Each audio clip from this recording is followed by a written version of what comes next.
বেশি বাসছো তুমি। না তুমি অনেক বেশি বাইরে গেছো কিন্তু। এটা হাতে নাও। হ্যাঁ হ্যাঁ, এই যে তোমার এই যে চশমাটা আছে না, এই চশমাটা মনে করো তোমার মেয়ে ভাঙছে, বুঝছো? এই যে গ্লাস, এইটা দিয়েই তো। আসসালামু আলাইকুম বাবা। ওয়ালাইকুম আসসালাম আম্মা জান।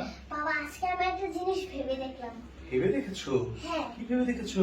সেটা হলো প্রত্যেক সন্তানকে মা বাবার কথা শুনতে হয়। মাশাআল্লাহ মা, এটা তো আমি সবসময় তোমাকে বলি যে প্রত্যেকটা সন্তানের উচিত বাবা মার কথা শোনা। এক্স্যাক্টলি। আর হয়েছে কি বাবা, এই যে তুমি হ্যাঁ। এই যে আমার জন্য কত কষ্ট করো, অফিসে যাও, তারপর আমাকে স্কুলে নিয়ে যাও এত সকালে ভোরে, তারপরে আবার হলো তুমি বাজার করে দাও, পুরো ফ্যামিলিকে কেয়ার করো, এইটার জন্য আমার তোমাকে খুব ভালো লাগে। মা আমাকে অনেক ভালোবাসে আর অনেক কাজ করে, বাট হলো তো আমি দেখতাম যে তুমি আমাকে একটু বেশি ভালোবাসো। ওরে আমার মা, আমিও তোমাকে অনেক ভালোবাসি, মাও তোমাকে অনেক ভালোবাসি, আমরা সবাই তোমাকে অনেক ভালোবাসি মা।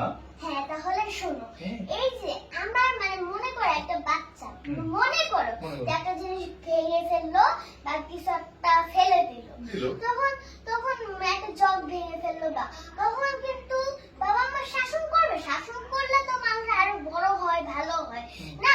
বাট শাসন করার সময় একটু বুঝাই বললে ভালো হয়। অবশ্যই। ওরে বাবা রে বাবা, আমার মেয়ে তো অনেক বুঝে গেছে। এক্স্যাক্টলি, আমি তো দেখছো না, আমি তো জানি যে তুমি এখন আস্তে আস্তে বড় হয়ে যাচ্ছ, তোমাকে বুঝায় বলে তুমি সবকিছু বুঝো। আর আমার মেয়ে তো আর ওই রকমের দুষ্ট বাচ্চা না। আগে ছোট ছিল, আগে এটা ওটা ভাঙতে, এখন তো আলহামদুলিল্লাহ তুমি বলেছো ভাঙোটা। আমার একটা বিশ্বাস আছে যে আমি যদি তোমাকে কিছু বলি, বুঝায় বলি, তুমি অবশ্যই বুঝবা। ইনশাআল্লাহ বুঝবো। আর হয়েছে কি বাবা, আজকে তো তোমাকে এই নতুন টি-শার্টে খুবই সুন্দর লাগছে। ভালো লাগতেছে?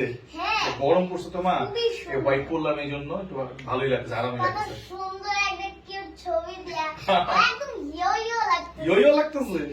হ্যাঁ, সুন্দর। আর আজকে তোমার হেয়ার কাটটা না খুবই সুন্দর লাগছে। হেয়ারকাটটা সুন্দর হয়েছে। হ্যাঁ। আসলে ঘটনা কি জানো, তুমি যে সানগ্লাস পরছো না, এই সানগ্লাস পরলে যে কাউকে খুব কালারফুল লাগে, এগুলো সবই ভালো লাগতেছে। বাট অ্যাকচুয়ালি এমনি তো খুব ভালো লাগছে তোমার। সত্যি? হ্যাঁ, খুবই ব্রাইটনেস লাগতেছে। ওরে বাবা। অনেক সুন্দর লাগতেছে। ওরে আল্লাহ রে, আমার মেয়ে আমার এত কেয়ার করে, এত দেখে।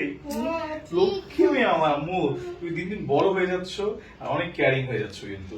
হ্যাঁ হ্যাঁ, আসলে তোমার মেয়ে অনেক কেয়ারিং হয়ে যাচ্ছে। বিশ্বাস করো, হ্যাঁ। আমার মেয়ে এত বুঝদার হয়ে গেছে, আলহামদুলিল্লাহ। সে আজকে নিজে থেকে এই সময় বলতেছে যে বাবা আমার কথা সন্তানদের বোঝা উচিত, এবং এইটুকু একটা বাচ্চা সে সেটা রিয়েলাইজ করতে পারছে। তাই না? সে খুব বুঝতে পারছে, আর তুমিও খুব বুঝতে পারছো তোমার মেয়ের কথা শুনে না? এই নাও, এই নাও, এই যে মনে করো এই যে এটা নাও, এটা হাতে নাও। হ্যাঁ হ্যাঁ, এই যে তোমার এই যে চশমাটা আছে না, এই চশমাটা মনে করো তোমার মেয়ে ভাঙছে, বুঝছো? এই যে গ্লাস, এইটা দিয়েই তো। আর আমার কাছে আসে বলতেছে অনুবীক্ষণ যন্ত্র আমাকে দাও। আমি বলছি, আমার কাছে তো এখন নাই। এগুলা বলছি, সে চুপচাপ মতো যায় তোমার চশমাটার গ্লাসটা দিয়ে এখন ওই যে বিভিন্ন রং টং পরীক্ষা করে দেখতেছে। হ্যাঁ, তোমার কিন্তু আর ব্যাকআপ চশমা নাই। আমি বললাম না যে হলো আমি যদি কিছু একটা ভালো মনে করো তাহলে কিন্তু বকা দিয়ে যাবে। সুজানা, তুই অনেক বাড়ছস কিন্তু, অনেক বাড়ছস। তুই এটা কি করছস? তুমি যদি না তুই এটা কি করতে, আমার চশমাটা ভাঙলে কি হবে? এটা তো দেখি, দাঁড়াও কি এটা ভাগ? দেখো, এইটা তুমি পুরো একটা গ্লু দিয়ে লাগানো যাবে। অতিরিক্ত বেশি করছো না তুমি এটা? আরে না বাবা, এটা তো ঠিক করে। তুমি অনেক বেশি বাইরে গেছো কিন্তু। তুমি এটা কি করছো তুমি আমার? তুমি যদি আমাকে একটু বুঝাইতে না। অনেক বেশি বাড়ছো তুমি। না তুমি অনেক বেশি বাইরে গেছো কিন্তু।